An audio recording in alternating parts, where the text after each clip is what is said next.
திருவாரூர் கடைவீதியில் உள்ள கோஆப்டெக்ஸ் நிறுவனம் தனது வாடிக்கையாளர்கள் பயன்பெறும் வகையில் ஆண்டுதோறும் தீபாவளி பண்டிகையின் போது தமிழக அரசு வழங்கும் 30% சிறப்பு தள்ளுபடி விற்பனை திட்டத்தை நடைமுறைப்படுத்தி வருகின்றது. அதன்படி இன்று மாவட்ட ஆட்சியர் மோகனச்சந்திரன் தீபாவளி சிறப்பு விற்பனையை குத்துவிளக்கு ஏற்றி வைத்து முதல் விற்பனையை தொடங்கி வைத்தார். இந்த சிறப்பு தள்ளுபடி விற்பனைக்காக புதிய வடிவமைப்புடன் கூடிய கோவை மென் பட்டு புடவைகள், காஞ்சிபுரம், சேலம், ஆரணி, திருபுவனம் போன்ற பகுதிகளில் உற்பத்தி செய்யப்பட்ட பட்டு புடவைகள், கோவை கோரா காட்டன் சேலைகள், கூரைநாடு புடவைகள், மேலும் தமிழகத்தின் பல்வேறு பகுதிகளில் நெசவாளர்களின் கை வண்ணத்தில் உருவான பருத்தி சேலைகள், லினன் புடவைகள், போர்வைகள், படுக்கை விரிப்புகள் விற்பனைக்கு தயார் நிலையில் உள்ளது. திருவாரூர் விற்பனை நிலையத்தில் தீபாவளி 2024 ரூபாய் 36 லட்சங்கள் விற்பனை செய்யப்பட்டது. தற்போது தீபாவளிக்கு 2025க்கு ரூபாய் 42 லட்சங்கள் விற்பனை இலக்கு நிர்ணயம் செய்யப்பட்டுள்ளது. இந்த நிகழ்ச்சியில் திருவாரூர் வருவாய் கோட்டாட்சியர் சத்யா, கோஆப்டெக்ஸ் மண்டல மேலாளர் நாகராஜன், மேலாளர் வடிவமைப்பு மற்றும் உற்பத்தி கோபி, திருவாரூர் கோஆப்டெக்ஸ் விற்பனை நிலைய மேலாளர் சுமதி உள்ளிட்ட ஏராளமானோர் பங்கேற்றனர்.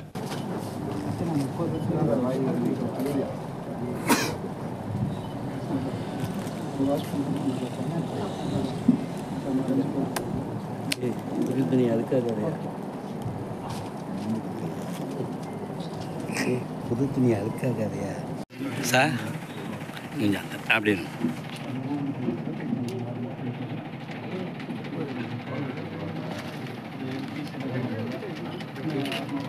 இது சட்டை போது சொன்னோம்.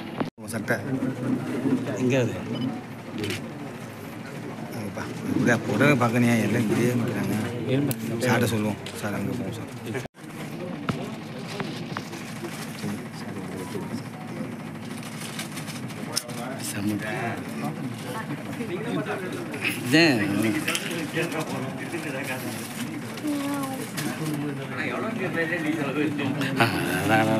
இவர் எங்கே முன்னே நீ ஏன் முன்னாடி முன்னாடி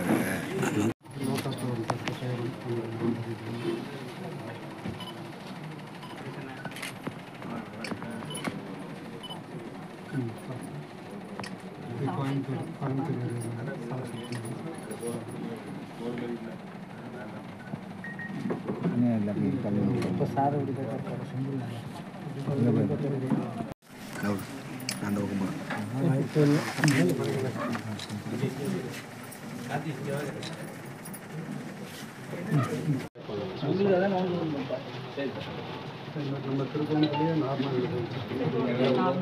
எல்லாமே அது 7000 சிம்பிளாக இருக்கும். ஒரு 7 ரூபா 6 ரூபா 7000 8000 அந்த தான் சார்.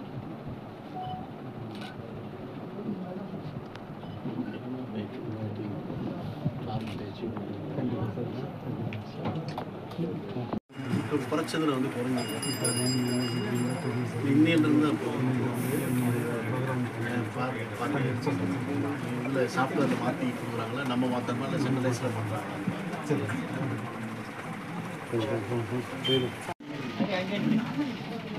அந்த கேப் இல்லைம்மா அப்படியே இருங்க போதும். அப்படியே மேலே கொஞ்சம் உள்ளே வாங்க. அப்படியே நீங்கள் பிடிக்க வேணாம். அப்படியே சார் ஒரு நிமிஷமா இங்கே பாருங்கண்ணா.